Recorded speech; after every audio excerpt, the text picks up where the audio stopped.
Bonjour Rust, comment ça va? Salut Guillaume. Alors on recommence cet enregistrement parce que Guillaume, faut que je me calme moi, parlez-moi à la troisième personne. J'ai oublié de vider ma corbeille donc il n'y avait plus de place sur l'ordinateur.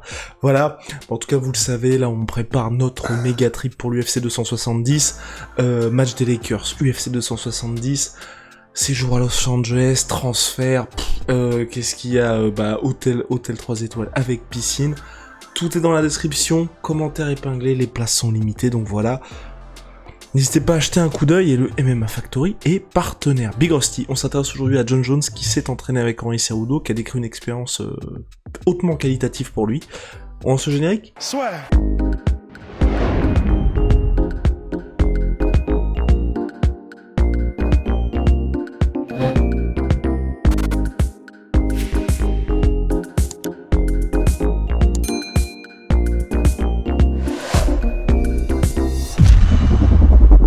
Bien, le générique passé, on peut passer au podcast.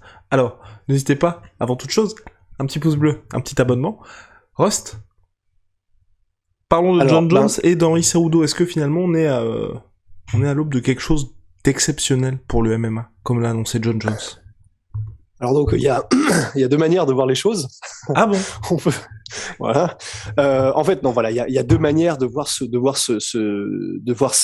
les choses. C'est la première, ce serait de dire bon, un peu comme disent les anglophones, tant que c'est pas cassé, pourquoi le réparer? Donc on pourrait se dire, Jon Jones est arrivé à tout ce qu'il est arrivé avec ce gym de Jackson Winkle-Jones. C'est-à-dire qu'il est devenu le plus jeune champion UFC de l'histoire, il est arrivé à toutes ses défenses de titres, il est arrivé à battre tous les adversaires qu'il a battus, les différentes générations d'adversaires, avec le gym de Jackson Winkle-Jones.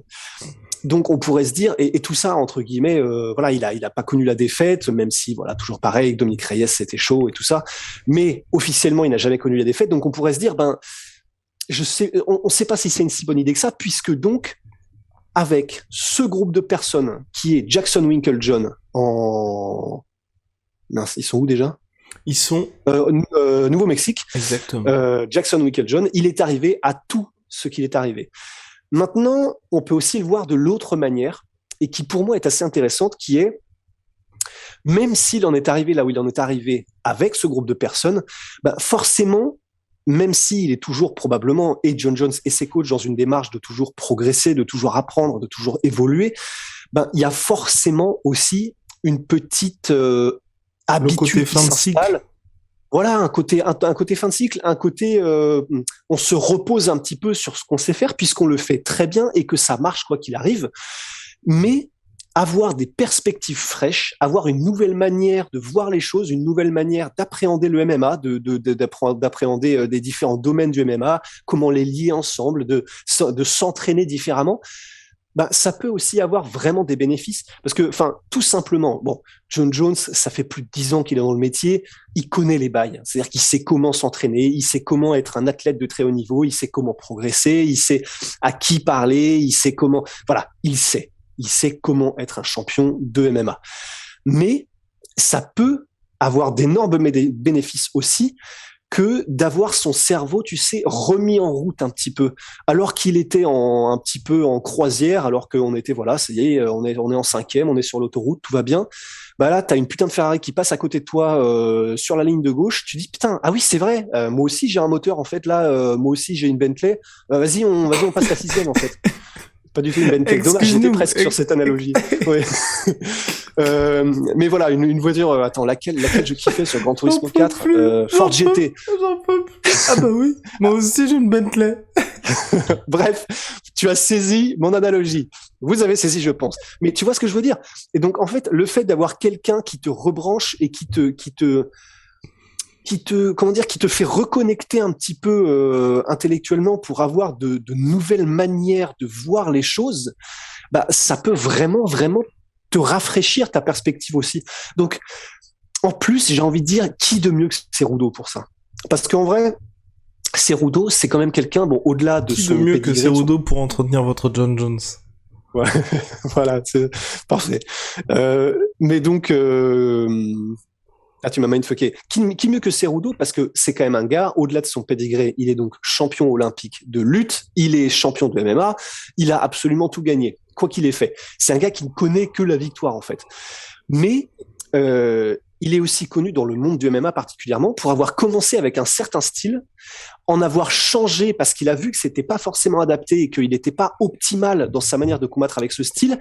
Il a donc évolué, il a donc modifié son style et sa manière de combattre, de s'entraîner, sa manière de bouger, sa stature, enfin sa position, enfin etc.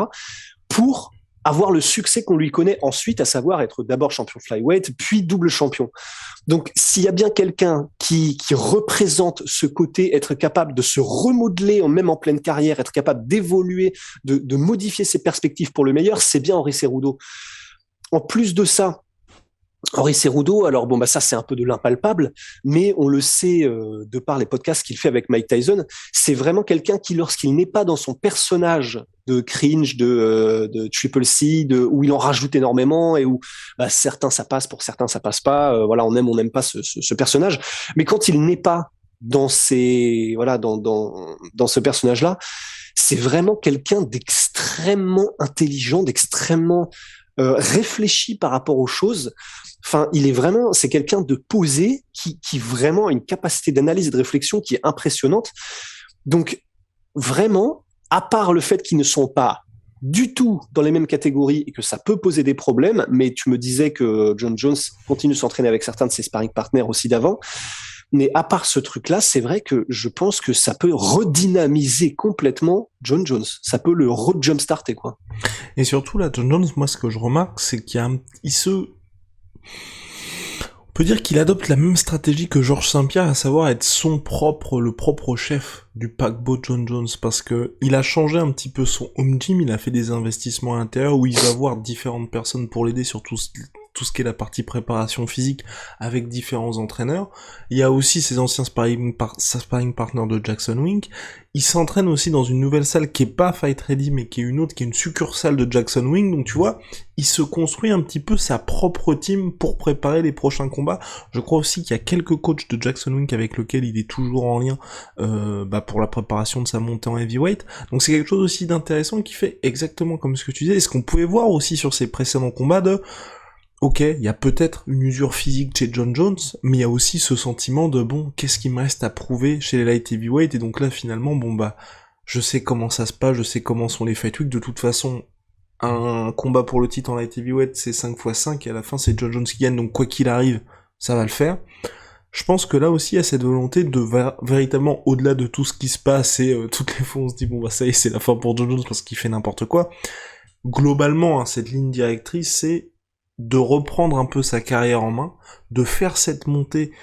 Ça fait des années que tout le monde lui demande quand est-ce qu'il va la faire. Là, il est enfin déterminé à faire cette carrière en heavyweight. Il a laissé de côté son titre chez les moins de 93 kilos, et vraiment de prendre et d'avoir le sentiment aussi de se dire que, et c'est ce qu'il dit à chaque fois, c'est le combat que je vais faire, je veux qu'il soit pour le titre, je veux pas qu'il soit contre Miocic ou contre un autre gars, c'est pour le titre, donc il a pas le droit à l'erreur finalement sur ce combat-là.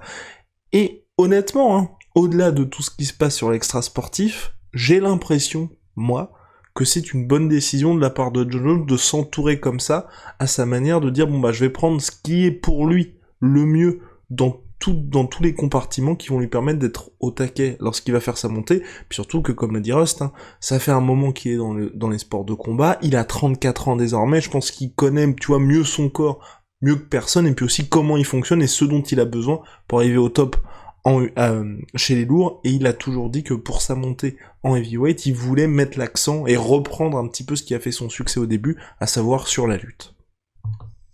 Et puis voilà, enfin encore une fois, c'est vrai qu'avec Henry Cejudo, s'il y a bien un truc sur lequel tu peux compter, c'est que tout ce qui touche à la lutte, en particulier, il y a un client, il y a une encyclopédie juste à côté qui peut t'aider quels que soient tes objectifs. Et en plus de ça, on rajoute aussi Eric Albarracin, qui est donc le coach d'Henry Cejudo et qui a aidé Henry Cejudo à décrocher tous les titres dans tous les sports dans lesquels il a participé.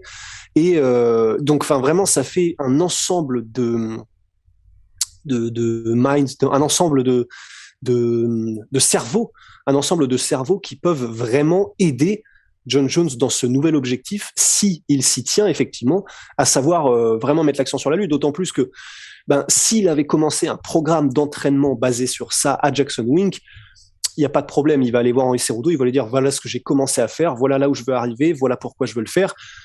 Y a pas de problème. Eric Albarracín et Henri Cerudo vont faire ah bah je vois exactement, voilà comment on peut faire et comment est-ce qu'on peut t'apporter comme perspective nouvelle dans l'objectif d'atteindre ce but-là. Enfin voilà, ils seront pas à la ramasse quoi, c'est clair.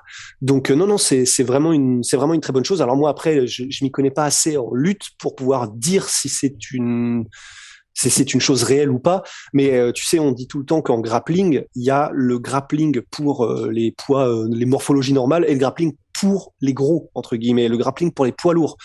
Si c'est pareil en lutte, ça peut, comment dire, mettre l'accent sur la lutte, sur une lutte, mais qui est donc la lutte des flyweight ou la lutte des petits gabarits, ça peut ne pas être exactement pareil et peut-être pas adapté de la meilleure des manières à la lutte de John Jones. Mais attention, je dis ça de la part de quelqu'un qui n'y connaît rien en lutte, donc je pense que s'il y a bien quelqu'un qui va considérer ça et adapter, c'est Henri Cerudo, il y aura pas de problème, quoi. Cette réflexion-là, il l'aura aussi et il saura l'adapter. Et surtout, ils l'ont déjà fait avec différents athlètes, que ce soit Weili Zhang, que ce soit Paulo Costa et donc Henri Cerudo, des athlètes qui avaient déjà une carrière auparavant, qui sont ensuite entraînés chez eux, et on a pu voir cet avant-après, et qui a permis à ces athlètes-là d'avoir du succès. Donc c'est ce qui est rassurant aussi, c'est pas le cas il y a certains gyms où vous n'avez qu'un seul champion, il n'y a pas eu encore cette next gen. Là, il y a ce côté où on sent cette patte Albarracín et puis également Henri Cerudo sur les différents athlètes. Vous n'avez qu'à voir Weili Zhang contre Rose Namajunas volume 2, où certes, Weili Zhang s'est incliné par décision partagée, mais jusqu'au 5e round, c'était kiff-kiff entre les deux combattantes. Je pense qu'on a fait le tour, mon cher Russ, sur la question. I think so too. Et bah formidable, en tout cas big shout out My Sweet Pea, My Sweet Protein, moins 38% sur tout mes protéines avec le code de la sueur. Venom, sponsor de l'UFC, sponsor de la sueur, vous pouvez le voir sur la magnifique veste portée par Bill Rusty. Allez, see ya.